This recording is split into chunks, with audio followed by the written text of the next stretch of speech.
Thank you, sir. Good afternoon, ma'am. Good afternoon, sir. Good afternoon. How are you doing? I am going good. आपको ढेर सारी बधाइयां, आपको interview call आया है. धन्यवाद. It's a big opportunity for you to clear the exam. Yeah, this is my first interview, my first ever interview. Okay. All the best आपको आने वाले इंटरव्यू के लिए. Thank you, sir. Are you all set for this mock interview? Yes, sir. Let's start.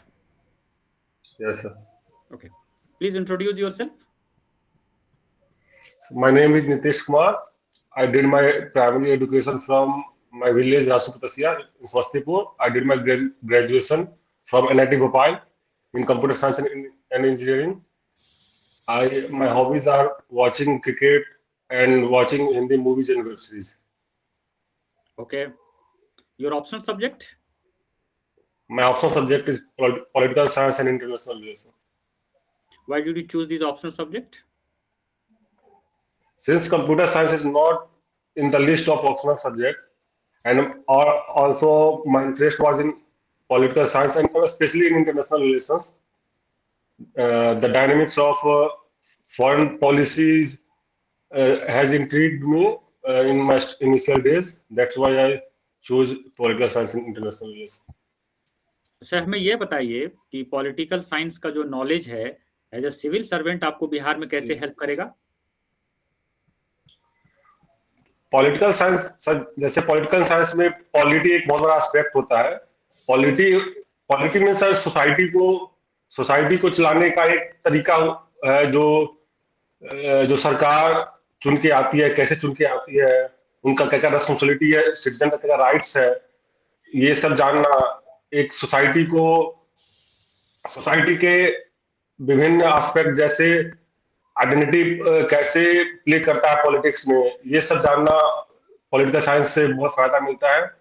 उसके अलावा institution के बारे में पॉलिटिकल साइंस में पढ़ना है तो वो उसके थ्रू जो लैकुनाज है, जो कमियां हैं अकाउंटेबिलिटी को लेके, चाहे वो रेस्पॉन्सिबिलिटी कैसे हम सही तरीके से निभा सकते हैं एज ए सिविल सर्वेंट, ये सब जानकारी मिलती है.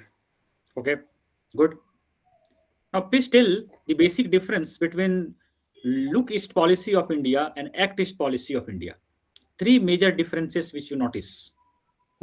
लुक ईस्ट पॉलिसी सर 1991 में नरसिम्हा राव जी ने लाया था प्राइम मिनिस्टर के अंदर. इस look east policy is mainly because at time there was LPG reform in India. That's why India looking for trade in Southeast nation. The main target was in look at policy is neighborhood, that is Southeast Asia, whereas Act East policy started by the current government, Mr. Modi, and the domain of this Act East policy is much beyond trade. It includes culture, it includes the people-to-people connection, and the area of Act East policy is far beyond Southeast Asia and immediate neighbor. It goes up to Japan, Korea, and other countries. ये बताइए कि fiscal year 2022-23 में India का सबसे बड़ा trade partner कौन था? 22-23 में यूएसए सर. 21-22 में? 21-22 में भी यूएसए था. 20-21 में? उसमें सर चाइना था. I'm not so sure, but it was China. You are correct. Yes. अच्छा, please tell some of the major irritants which have emerged of late between India and USA. One of the recent irritants is the killing of Pannu. It has been alleged by the US authority that the Indian government is involved in the killing of the Khalistani separatist Najjo. And one of the irritants is India is not so vocal about the Ukraine issue or Palestine issue. USA wants India to support Ukraine on the Russia-Ukraine crisis, but India is dealing a very thin balance between the Russia interest and the as well as the West interest. Okay. Do you These think are that the both the US and India are not on the similar page as far as the developments in the World Trade Organization is concerned? yeah, so, that's also one irritant in the India-US relation. USA is blocking the appointment of a dispute resolution committee of WTO, which is the main body to solve the issue of the trade issues.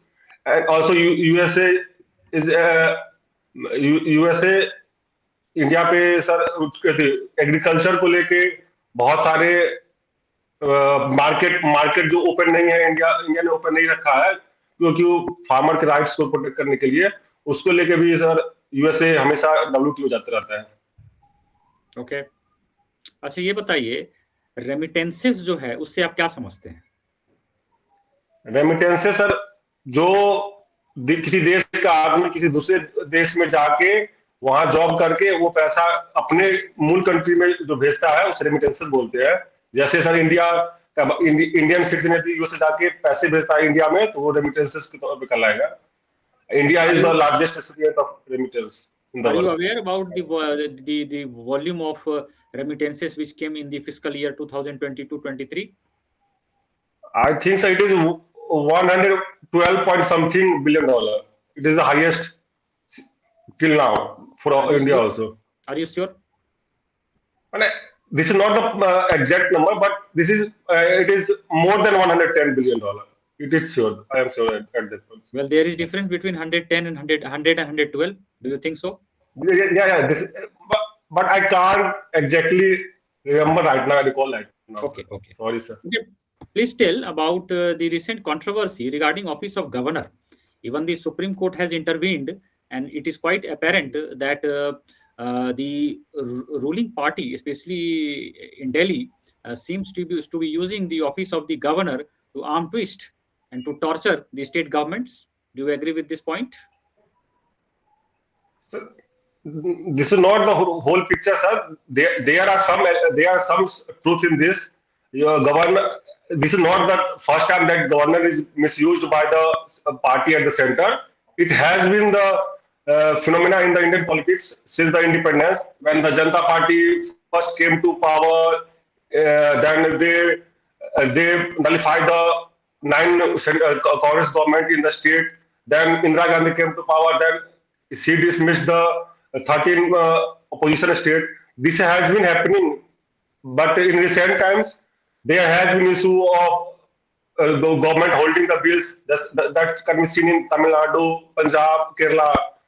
That's why Supreme Court intervened and held that government must pass the bill or give the appropriate reasons why he or she is not giving the assent to the bill or withholding the bill. Which article of the Indian Constitution talks about the Office of the Governor? 153 to 1. I don't know the last article, but the provision is started from the 153. There shall be governor in the states. Yes, sir. Okay, please tell 3 suggestions which you think for strengthening the office of the governor and at the same time stopping the misuse of the office of the governor. 3 suggestions from your side. So the first are when the governor is appointed, then CM should be consulted while appointed the governor, so that CM could have some say in the appointing of the governor. And the second, sir, governor should act within the framework of constitution, which means, sir, government should not play an active politics in the politics of the state. He should be the guide of the state government, not the imposter or the intruder in the state politics. Sir, Also, Sir, Punchi Commission of Supreme Court also held that governor should be appointed by the collegial system, consisting of CGI, opposition party, and the CM and the Prime Minister of India. This could be the solution for the appointment of non-partisan governor in the state. Very good. Thank you. Thank you, sir. Over to Bhavna, ma'am. What is your hobby? Ma'am, my hobby is watching and playing cricket and watching Hindi movies and web series. Acha, you have said watching Hindi movies, right? So film, cinema and movie, कुछ अंतर है या तीनों same चीज है? Film, cinema or movie?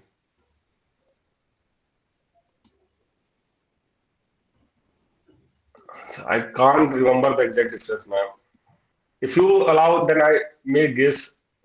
Yes, please. Ma'am sir film जो है film में यदि किसी मतलब पर्दे पे यदि कोई moving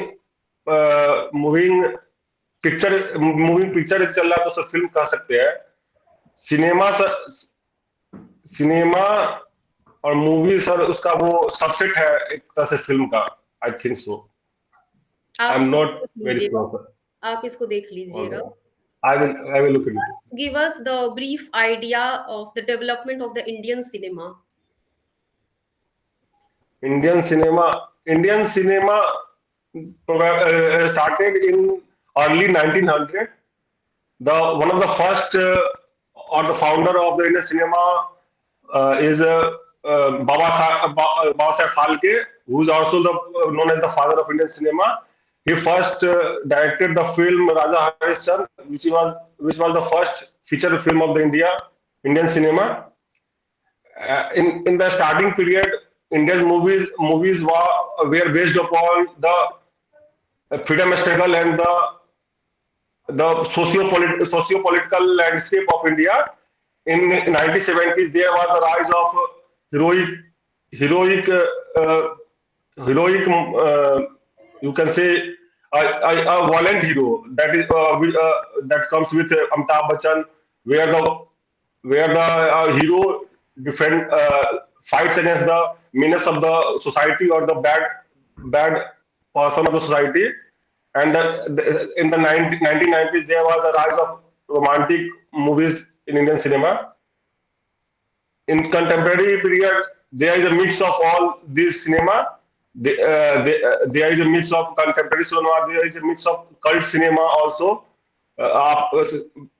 Primarily after 2000, there is a rise of cult cinema, which has been seen in the works of Anurag Vasu, Anurag Kashyap, Vishal Bhardwaj, like these directors.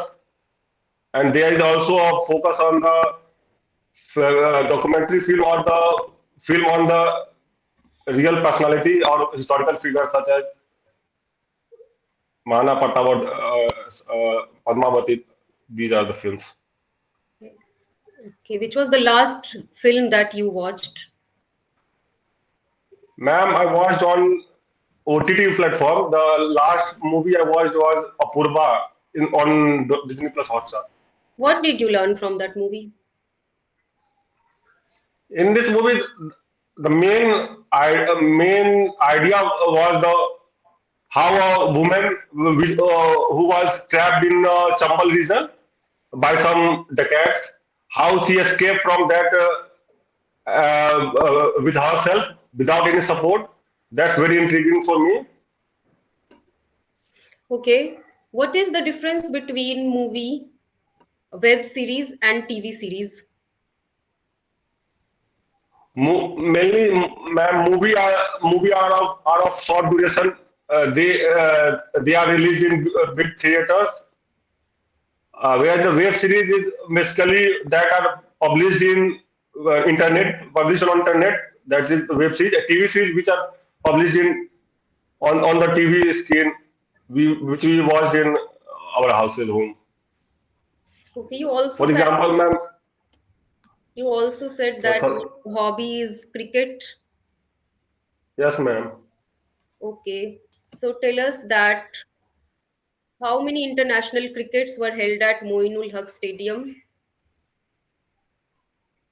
I can't remember the exact name, sorry, ma'am. Okay.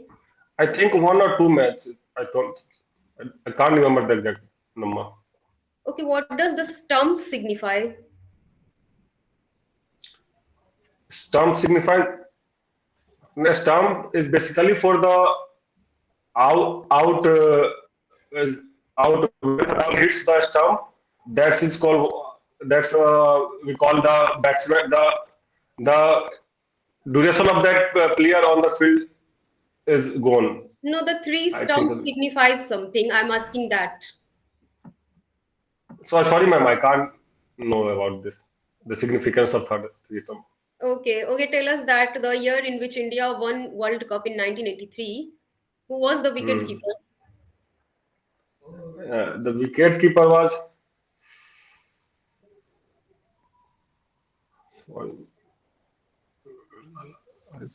I can't remember the name, but I think he is from South India, ma'am. So I can't remember his name. Okay, no issues. Tell us the ना weakest. आ पाए, और जहां जहां country में liquor बन रहे हैं उस पे छापेमारी हो और तुरंत सख्त कार्रवाई हो तो इससे बचा जा सकता है डेथ से। भविष्य में आप एक बहुत बड़े पदाधिकारी बनते हैं, आपका प्रमोशन होता है, अब आपको अपना पीए चुनना है। आपके पास 2 ऑप्शन है। एक व्यक्ति है जो कि बहुत ईमानदार है, लेकिन उसमें कार्यकुशलता की कमी है, टेक्निकल नॉलेज तो एकदम खत्म है, उसका जीरो है। और एक ऐसा व्यक्ति है जो कार्य में दक्ष है और बहुत जल्दी सभी कामों को कर देता है, लेकिन वो बेईमान है, ईमानदारी की उसमें कमी है। आप किसे अपना पीए चुनिएगा? मैं ईमानदार को चूज करूंगा, जैसा कोई भी, मैम ये जो आप बोले टेक्निकल स्किल्स की कमी है तो वो सुधार जा सकता है प्रॉपर ट्रेनिंग और गाइडेंस के थ्रू, लेकिन किसी डिसऑनेस्ट को चूज करके पब्लिक पर्स का मिसयूज करना वो तो कहीं सही नहीं है मैम। तो मैं ऐसा एक ऑनेस्ट व्यक्ति को चूज करूंगा, उसे मैं ट्रेन करूंगा और जहां हद तक जरूरत है, जैसे अभी पीएम का वो स्कीम भी चल रहा है सिविल सर्विसेज को ट्रेनिंग देने का, उसके थ्रू ज्वाइन करवा के स्किल्स को गेन किया जा सकता है। ऑनेस्टी जो बेसिक ट्रेड्स है एक सिविल सर्वेंट का, उससे कॉम्प्रोमाइज नहीं किया जा सकता है मैम। आए दिन हम बहुत सारे दुकानों पे जाते हैं किसी सर्विस के लिए, बैंक में और भी कई जगह, तो हमसे आधार मांगा जाता है, लेकिन सुरक्षा के दृष्टिकोण से यह गलत है। सरकार हमें जागरूक कर रही है, तो इसके जगह मास्क आधार चला है। मास्क आधार क्या होता है, आप बताएं? मास्क मैम उसकी बात आप कर रहे हैं क्या? The 16 digit Aadhaar number. Mask Aadhaar के बारे में मैं पूछ रही हूँ, मास्क आधार क्या होता है? Could you translate into English? I mask never ही है listened to उसका, इंग्लिश मास्क ही है। मास्क। मास्क आधार। मैम मैंने सुना नहीं है इसका टर्म, ऐसा टर्म। ओके, चलिए कोई बात नहीं है, आपका इंटरव्यू समाप्त होता है। इस इंटरव्यू में बहुत सारी बातों पे हम लोगों ने चर्चा की, बहुत सारे आपसे प्रश्न किए हम लोगों ने, तो इसकी क्या खास बातें रही इस पे हम लोग अभी चर्चा करेंगे। सबसे पहले Anant sir, over to Anant sir. Nitesh Kumar ji जी, कॉन्फिडेंस अच्छा है आपका, आप अच्छा बोलते हैं, आपका व्यक्तित्व अच्छा है। आपसे बहुत सारे सवाल पूछे गए, खास करके आपके हॉबी से आज बहुत सारे सवाल थे। उत्तर कुल मिलाकर अच्छा है और आप अच्छे कैंडिडेट भी हैं और आप में क्षमता है कि आप बहुत अच्छे मार्क्स लाएंगे। कुछ एरिया है जहां की आप थोड़ा सा काम कर लीजिए। सबसे पहले हम लोग बात करेंगे आपके सॉफ्ट स्किल्स के बारे में, पहले बात करते हैं। पहले तो देखिए, प्लीज अंडरस्टैंड कि आप जिस मीडियम में कंफर्टेबल हैं, आप उसी मीडियम में ऑनरेबल बोर्ड मेंबर्स के समक्ष बोलें। Suppose you are comfortable with English medium, you go with it. If you are not comfortable with English medium, you can go with Hindi medium. आपने इस चीज को नोटिस किया होगा कि हमने आपको पूरा मौका दिया कि आप हिंदी में बोलना चाहते हैं या अंग्रेजी में, क्योंकि हमने प्रश्न हिंदी में भी पूछा और अंग्रेजी में भी पूछा। तो आप जिस मीडियम में कंफर्टेबल हैं उसी मीडियम में आप कंटिन्यू कर जाते, तो वहां पर आप ज्यादा कंफर्टेबल रहते। You go with Hindi medium. I suppose, हमको ऐसा लगता है कि आप हिंदी मीडियम में ज्यादा कंफर्टेबल हैं, तो आप कृपया हिंदी मीडियम में ही उत्तर दें। मैंने हिंदी मीडियम में सोचा सर, मैंने हिंदी मीडियम में ही दूंगा। हाँ बिल्कुल, क्योंकि हम लोगों ने भी इस चीज को नोटिस किया कि आप हिंदी में ज्यादा कंफर्टेबल है, पहली चीज सॉफ्ट स्किल्स में। दूसरा ये कि जब आप मुस्कुराते हैं तो आप ज्यादा अच्छे लगते हैं, तो थोड़ा सा मुस्कुरा दिया कीजिए इंटरव्यू के समय में। Honourable board members would be very happy. Thank you sir. होता क्या है ना कि ऑनरेबल बोर्ड मेंबर्स वैसे कैंडिडेट के साथ बात करना ज्यादा पसंद करते हैं जिनका चेहरा प्लेसेंट हो, स्माइल थोड़ा थोड़ा होता रहे। तो ये एक मैसेज देता है कि आप इंटरेस्टेड हैं ऑनरेबल बोर्ड मेंबर से बातें करने में। तो थोड़ा सा स्माइल रखिए, आपका चेहरा और अच्छा लगेगा और शानदार लगेगा। Yes sir. एक चीज और ध्यान रखिएगा कि जैसे मान लीजिए बोर्ड मेंबर्स होते हैं तो हो सकता है मेल हो फीमेल हो। तो अगर फीमेल हैं तो वहां पर आप सर नहीं बोलें, वहां पर इस बात का हमेशा ध्यान रखें कि वहां पर आपको मैम बोलना है। किसी भी कीमत पर, I repeat, never ever use the term sir before honourable board member who is a female. क्योंकि अगर आप वहां सर बोल देंगे तो that would not be taken in the right spirit. So therefore आप इस चीज का ध्यान रखेंगे। सॉरी सर, मैंने यहाँ पे मैम को सर बोला है कहीं? बिल्कुल बोला है, इसीलिए आपको फीडबैक दिया जा रहा है। सॉरी सॉरी, मैं तो गवर्नर में ही और स्लैश सर लगा रहा था। मेरे को, मैं जेंडर वहां पे सही सेंसिटिव थे, हूँ लेकिन पता वहां नहीं पे आप बोल दिया। बिल्कुल सही थे। हम आपके सॉरी आपके सॉरी, सही है। परफॉर्मेंस का जो बारीक पहलू है हम लोग उसी के बारे में आपसे बात कर रहे हैं, जिससे कि आपके नंबर बढ़े। हमारा प्रयास यही है ना कि आपके नंबर बढ़े, इसीलिए जो फाइन एस्पेक्ट्स हैं हम लोग वहीं पर हिट कर रहे हैं जहां से आपके नंबर और आपका परफॉर्मेंस बेहतर हो। दो तीन सॉरी एरिया मैं, और है। जी बोलिए। हमें सॉरी बोलने की जरूरत नहीं है, आपको यह बताया जा रहा है ताकि आप अपने में सुधार लाइए, बोर्ड के समक्ष आप सही कीजिए। ये हम लोगों को आप मैं सर बोले या मैम बोले उससे फर्क नहीं पड़ता है ना? मैं सर ऐसे में जेंडर टीचर बहुत पूछा सेंसिटिव गया हूँ है, मैम, मैं पता ना कैसे निकल गया, मेरे से नहीं पता, मैं जेंडर बस सेंसिटिव इसी बहुत चीज पे हूँ। हम लोग जब गलत इंटरव्यू हो गया लेते होगा। हैं ना, तो एक व्यक्ति जब प्रश्न पूछता है तो दूसरे व्यक्ति, बाकी दो लोग आप क्या बोल रहे हैं उस पे नजर रखते हैं, कहाँ गलतियां हो रही है, और इंटरव्यू के बाद हम लोग बताते हैं ताकि आप उसमें सुधार कर सके। ठीक है sir, continue please. Nitish Kumar ji, कुछ कुछ ऐसे प्रश्न होते हैं जो ऑनरेबल बोर्ड मेंबर्स जानबूझकर आपसे पूछते हैं ताकि आप ट्रैप में फंस जाएं। जाल बिछा होता है, आप उसमें आए और फंस जाएं, उनका वही मकसद होता है। आप स्मार्ट रहें, वहां पर आप कभी भी जाल में नहीं फंसे। इस तरह से उत्तर करें कि क्विकली आप उस टॉपिक को बदल सकें। जैसे एक दो सवाल आपसे पूछा गया था कि किसी जगह का नाम अगर चेंज कर दिया जाता है तो उसके बारे में आपका क्या कहना है। तो यहां पर आपको इतना डिप्लोमेटिक उत्तर देना है। सरकार की आलोचना तो आप किसी कीमत पे यहाँ नहीं कर सकते हैं, पहली चीज। और दूसरा यह है कि आपको यहाँ डिप्लोमेटिक तरीके से इस तरह से निकलना है कि क्वेश्चन इससे फर्दर एराइज नहीं हो। आप उसका इसका उत्तर इस तरह के क्वेश्चन का पहले से तैयार कर लीजिए। एक मॉडरेट उत्तर हो, सरकार की आलोचना भी नहीं हो, और बीच का रास्ता निकाल के आप निकल जाइए। इसका कैसे सर मैं इसका जवाब दे सकता हूँ मोटिवेशन में सर?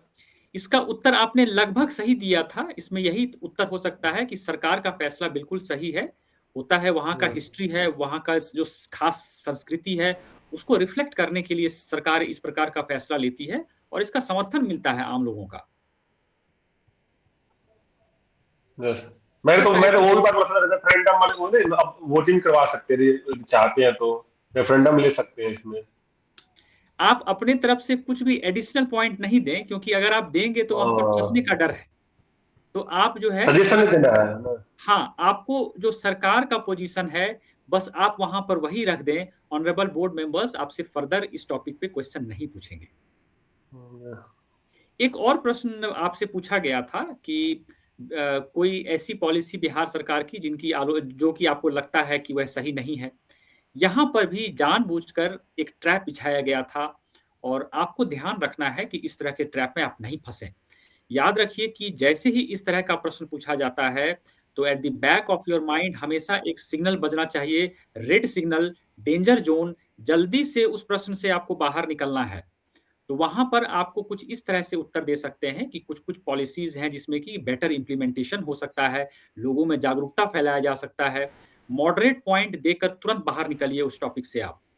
अगर आप ऐसे क्वेश्चन में जहां बिहार सरकार की पॉलिसी से आप सहमत नहीं है, आपको अच्छा नहीं लगता है, नीतीश कुमार जी हमारी आवाज आप तक पहुंच रही है? आ रहे हैं। जी, अगर आप वैसे पॉलिसीज के बारे में बात करना शुरू कर देंगे, जैसे कि आपका लिकर यहाँ बैन है, जैसे ही उस टॉपिक को आप उठाएंगे, यकीन मानिए बोर्ड मेंबर्स आपको ट्रबल में फंसा सकते हैं and you want be comfortable answering this question, क्योंकि सरकार ही खुद कंफर्टेबल नहीं है इस पॉलिसी के बारे में आंसर करने में, तो फिर हम और आप तो सिंपल इंसान है, सिटीजन है, तो हम आप इसको अच्छे से आंसर शायद नहीं कर पाए।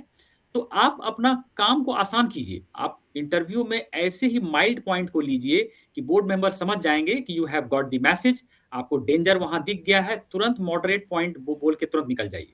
B very smart. Nitish Kumar ji, ऐसा मैं उसमें सर प्रोविजन में मैंने नेक्स्ट कुछ इम्प्लीमेंटेशन कुछ सुधारा जा सकता है। मैंने पॉलिसी को सपोर्ट किया था सर।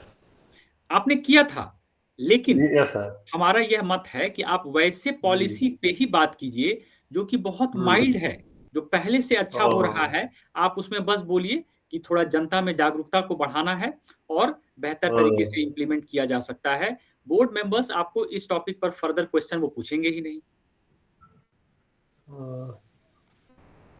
ठीक है।